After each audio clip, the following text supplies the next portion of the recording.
Welcome back to our last segment here today of Civil Discourse Now. I'm Mark Small. It's April 14th, 2012. We're discussing methods of judicial selection, how you pick judges to serve in office. My guests today are my usual co-hosts, Paul Ogden, Mark King, and Greg Bowes, all of whom are candidates for Marion Superior Court Judge in the May 8th primary. Paul is running in the Republican primary. Mark and Greg are running in the Democratic Party. Gentlemen, do you want to give your contact information again so that viewers can look up your websites? That'd be great. I have a website at gregbowes.info. It's spelled GREGBOWES.info. Mine, Mark King's, is friends to electmarkaking.com, one word. And mine is Ogden for Judge, Ogden, O-G-D-E-N, for the number, judge.com, and I also have Ogden on Politics, is more of a political website. And we've been talking about specifically the Marion Superior Court system, how judges are selected. There are going to be 20 positions on the Superior Bench up for election in the general election in November. The two major political parties, and they aren't stated as being Republican and Democrat in statute, but the way the statute operates, the two major political parties work out to be the Republican and Democratic parties. Each runs 10 candidates. Each runs half the number of candidates total, so that if candidates win the primary, they have a virtual lock in the general election. Now, a couple of things about the methods by which the slated candidates, in other words, candidates that have been chosen at a county convention of precinct committee people, who most of whom, or vast majority of whom, are appointed by the county chairman. Those are the people who vote for the slate. The candidates who want to be considered for slating have to pay about $12,000 to be considered, and there's no guarantee that they'll be slated. And then those are the people who are voted on by the county convention, and then those are advertised as being the slated candidates or the endorsed candidates on some of the literature.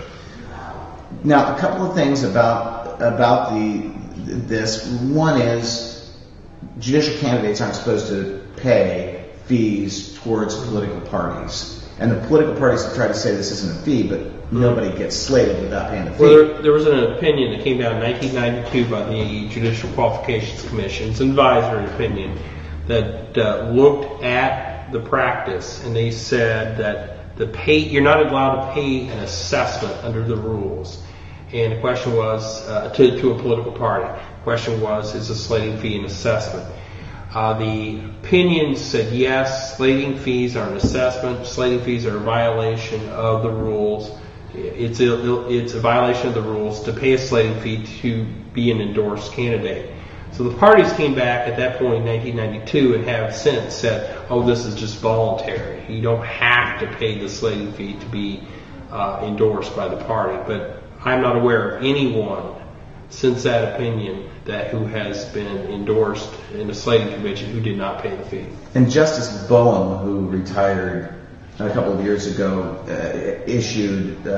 wrote a piece that was very critical of slating fees. And I believe, does he have a complaint filed? Or yes, he does. He and Sue Shields filed with the Judicial Commission and asking that it be investigated as well as I did. I didn't realize they did one as well. Sue Shields is former Court of Appeals judge from Indiana and also federal magistrate, retired magistrate. Couple of other things about the methods by which we choose judges here in Marion County. We have, in Indiana, we have a lack of minorities. I was checking Marion County's stats something like 10% of our population is Latino. Out of the 36 Superior Court judges, we have one Latino judge. 25% roughly of the population of Marion County is African American. And I think we have 7 of the 36 Superior Court judges are African American. I think you're looking at the wrong population. I think you have to look at the number of lawyers who are African American, the number of lawyers who are That may make a difference, but it's still important to represent the percentage in the community. So but you may be pointing out we aren't training enough lawyers who would then be qualified for judges. And there's a lag. I think it takes time to get through the system. The doors have opened to law school for women, for example. There's more women attending law school than men now. Well, I know, but 25 years ago, and you and I were talking about this earlier, 25 years ago when we were in law school, there was an article in the ABA Journal that said for the first time equal number of women and men are in law schools. Mm-hmm. Look at our Indiana Supreme Court. We only ever have had one woman who's a member of the Supreme Court of Indiana as a justice. We've had 2 African Americans. One of them was that woman. So that we basically have not had a diversity in our bench at all. And the slating system doesn't seem to have that as a promotional aspect of it or as an advantage of it. Well, I'm not sure about that actually, because the Republican Party does make pains to put an African American out there, to put a Latino out there, and like for City County Council, we had Angel Rivera. They do try to include more minorities. And I think we could say the same about the Democratic Party. If you're looking at the Indiana Democratic Party's rules, which govern the county's rules as well, there's specifically stated aspirational goals for being as inclusive and as representative of the population as we can be.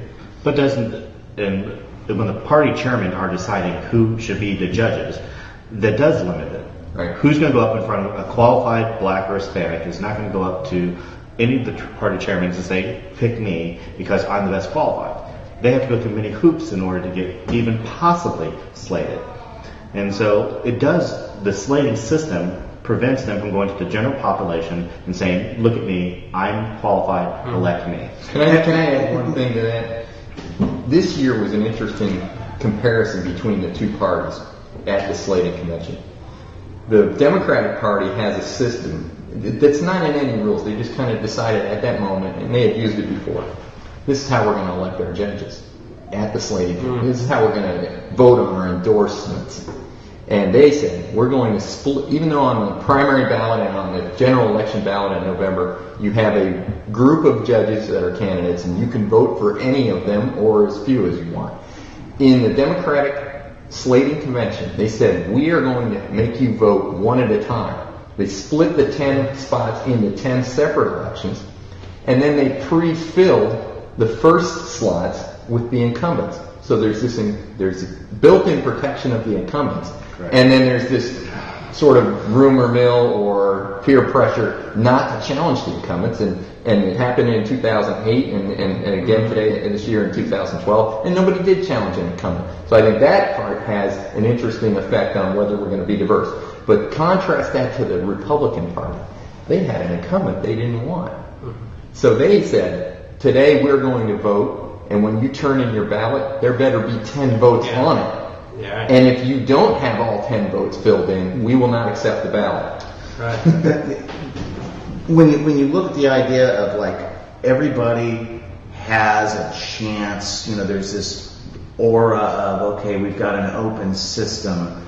It's as mythical as single class basketball was in Indiana. Sure, there's a possibility of a Milan, but really, every year in single class basketball, it's going to be Pike or Carmel or one of the big schools that has a lot of money and a lot of talent and everything that's going to win the championship. The biggest school district. Yeah, that's what I meant. Big schools. One last aspect of this. We're talking about the primaries. Bullet voting.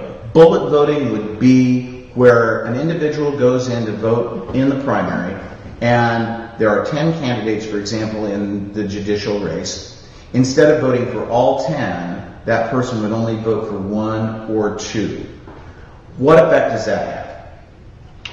has a great effect because when people go in and vote for 10, and you have trouble explaining this to people, but when you go and vote for 10, and maybe you only have one or two that you really prefer, you're actually voting for the people that you prefer are running against. So by only voting for one or two, you're not giving votes to people who could actually defeat you. Right. It's sort of like giving your candidate extra votes. Sort of like 10 votes versus 1 vote, because you're targeting just to make sure your candidate gets elected. So. Right. And what it is if you vote for fewer candidates, you strengthen your vote. If you vote for all 10, you will dilute your vote. And it's because in both our parties this May, there are 12 candidates running for 10 spots, and the top 10 vote getters win. So if you vote for Greg Bose and 9 others, then Greg Bose has only beat 2 candidates. Does alphabetical order of names matter? I think it does. Richard Daley, when he was mayor of Chicago, I remember reading Mike Rayco's book, Boss, where Daley always wanted to be first on the ballot. A challenger to him showed up at the Cook County Clerk's office the night before, waited up all night. So when they opened that door, the first minute that he could register for the ballot and get on, he'd be the first one there, because it wasn't alphabetical. They opened the door, Daley's name was already first on the ballot. Before the office opened. Yes. But I can speak to, this is what I refer to as a list race. You have alphabetical order. Alphabetical order matters. If you're at the top of the ballot, which Greg is, it really helps. But there are other factors that if you look at these races and study them, being a woman helps in this type of race. Because 90% of people have no idea who the candidates are, but there are a lot of people out there who say we need more women in office, and they tend to vote for the women. I'm one of those. If you have, they don't like foreign sounding names. They like American sounding names, for lack of a better term. They don't like hyphenated names. So women who have usually women, it could be a man, have hyphenated names, they tend to do worse. Let's hope so. Then we do have one hyphenated name on the Democratic side. Gentlemen, we're in the last minute of the show. Last thoughts, left to right, and that's not political. Go to our guests. Okay. Just to keep it short so everybody can talk, I think the way to make this system work better is for everybody to come vote, everybody to study the candidates, look this for as much information as you can, and to exercise that bullet voting that strengthens your vote, and I hope you vote for Greg Bose. I agree. I don't want you voting for Greg Bose, but I hope you vote for Mark King as well. And bullet voting, I think, is important because you shouldn't randomly select your judges. You should know who you're voting for, and you should make an informed decision no matter who you choose. Yeah, I would agree with the bullet voting. But if you're going to vote for a second candidate, I think one who would be a good candidate is Carol Orbison. I feel very sorry for, sympathetic for what she went through with slating, and that was very unfortunate. She's a good judge, and I would ask that you support her as well as myself. This has been a fun show. It's been an enjoyable show. I think it's been very informative for voters in Marion County and anybody who's listening and considering topics related to the law and selection of judges. Thanks for watching. Gentlemen, good luck in the elections. Thank you. If you win, I look forward to seeing you in traffic court, wherever they manage to put it. This has been Civil Discourse Now. I'm Mark Small. You have a nice week. Take care.